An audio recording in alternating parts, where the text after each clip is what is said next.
Pernah tertanya kenapa kulit anda kelihatan kusam walaupun sudah rajin mencuci muka setiap hari?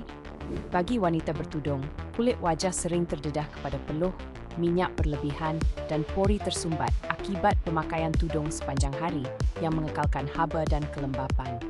Di sinilah peranan masker wajah menjadi sangat penting dalam rutin penjagaan kulit. Masker bukan sahaja memanjakan diri, tetapi juga membantu membersihkan pori yang tersumbat, mengawal minyak berlebihan, serta menghidratkan kulit secara mendalam. Pilihlah masker yang sesuai dengan jenis dan masalah kulit anda. Masker tanah liat sangat efektif untuk mengawal minyak dan bersihkan pori, manakala masker gel pula memberikan hidrasi ekstra untuk kulit kering atau sensitif. Cara penggunaan yang betul juga amat penting. Mulakan dengan membersihkan muka, sapukan masker secara rata dan elakkan kawasan mata serta mulut.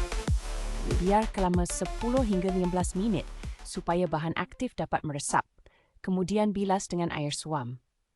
Amalkan penggunaan masker 2 kali seminggu untuk hasil yang optimum. Dengan rutin yang konsisten dan tepat, kulit bertudung anda akan kekal segar, cerah dan sihat walaupun seharian aktif di bawah tudung.